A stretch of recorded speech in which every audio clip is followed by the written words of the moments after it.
Приветствуем! Приветствуем вас на канале Раиса Горяченко, дача, сад, огород, цветы. Мы находимся в нашем саду, и здесь у нас уже сформировались гранаты и растут гранаты.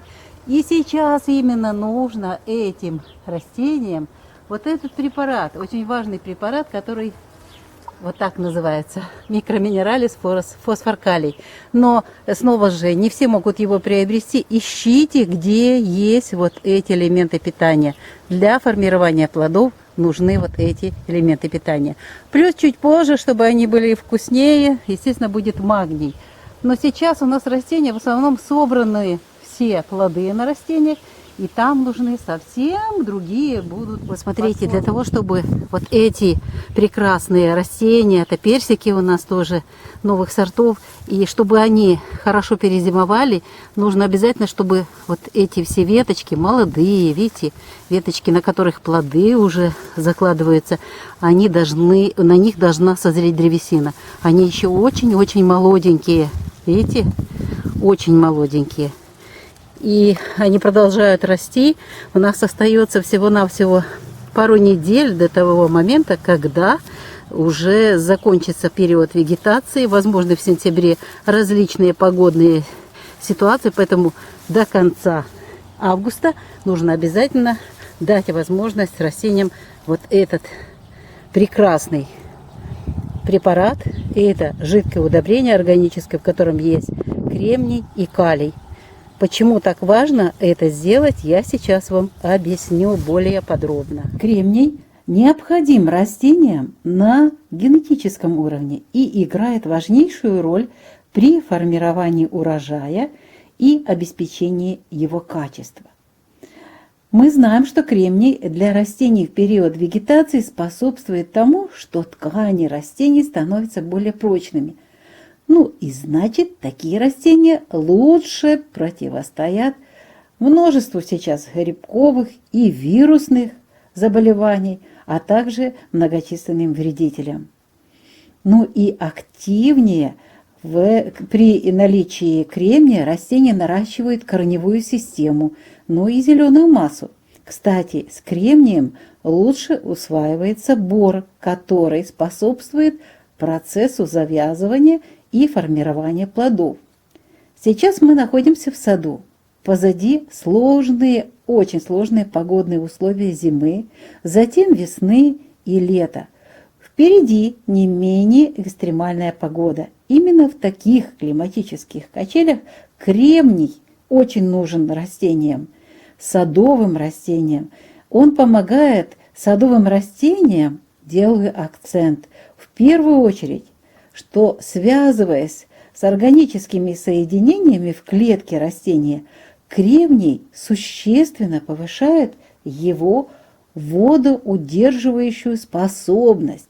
Именно благодаря этому процессу внутри клеточек растения легче переносят засуху из-за снижения потерь влаги.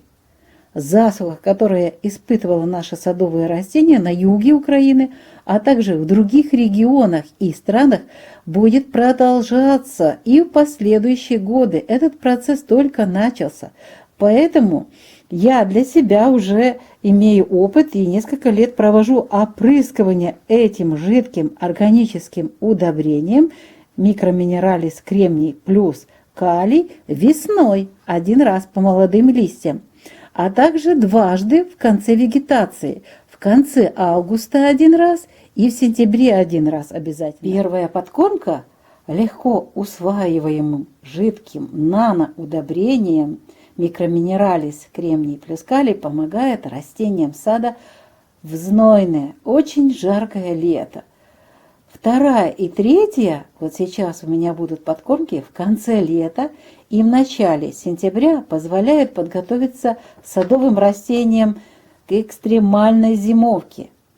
Благодаря кремнию у растений повышается стойкость к заморозкам, так как снижается порог кристаллизации воды внутри клетки во время вот этих заморозков и даже сильных морозов, которые резко будут приходить, появляться с антициклонами, а затем будет снова тепло. Вот такие периоды будут, качели будут продолжаться.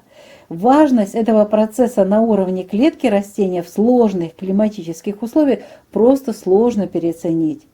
Знаю из опыта, что начинающие садоводы, услышав информацию о новом удобрении, спешат использовать его по максимуму. Максимум удобрений здесь не проходит. Даже самое ценное удобрение имеет свою определенную норму. Поэтому я строго пользуюсь инструкцией и знаю, что правильно нужно всего-навсего в 10 литрах развести 15 миллилитров жидкого наноудобрения микроминералис кремний плюс калий. При большей концентрации вот это ценное удобрение может стать своеобразным ядом для растений. При увеличенном количестве этого удобрения кремний тормозит усвоение клеточкой таких важных также элементов питания, как цинк и железо. Как говорят в народной пословице, есть такая пословица: «Не передай кутье меда, вкусный продукт станет невкусным». Знаю уже наперед, что многие, увидев в моих руках вот эту бутылку с жидким удобрением микроминералис кремний плюс калий, напишут мне: у нас такого нет, что нам делать? Я разыскала информацию по удобрениям в Украине и в России.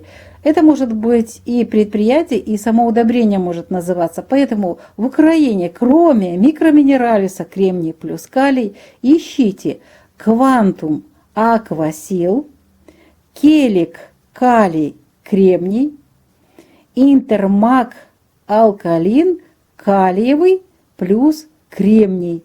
Ну, это то, что я уже нашла, и это не хелатные, и это очень хорошее удобрение для наших растений.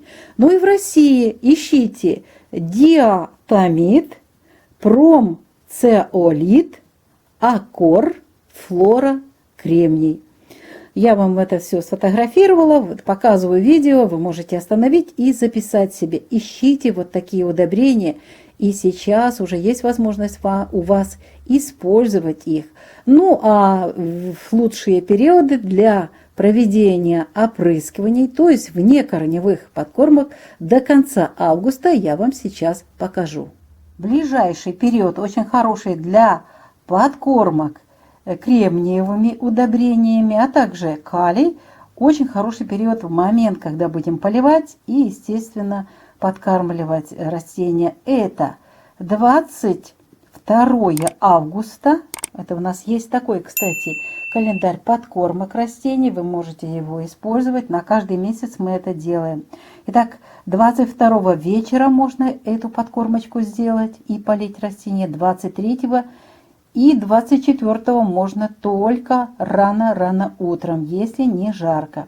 И следующий очень хороший период, который я использую, люблю использовать, телец, это уже и убывающая луна, но и очень хороший период, конец месяца. Вот это время тельца. 27 вечером можно подкормочку сделать и полить, а также 28 и 29. И смотрите, у нас близнецы в 19:42 переход, поэтому уже короткий световой день, можно вот эту подкормочку полить с утра, а подкормку провести, допустим, в 18 часов.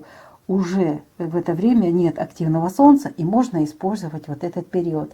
Для сентября месяца у нас будет отдельный календарь, и мы об этом обязательно вам расскажем, потому что подготовить садовые растения к зимовке – это задача очень важная для того, чтобы они хорошо перезимовали. Раиса Горяченко, Александр Волик ответили на ваши вопросы, почему нужно до конца месяца обязательно сделать опрыскивание, подкормочку, внекорневая подкормка по листьям именно этими важными элементами питания для того, чтобы созрела древесина на растениях сада, и не только персиков, абсолютно всем растениям, даже там, где плоды, обязательно вот этот элемент питания нужен, эти два элемента питания. Мы ответили на ваши вопросы, рассказали, как это лучше сделать, а теперь прощаемся. До следующей встречи на нашем канале. Пока-пока.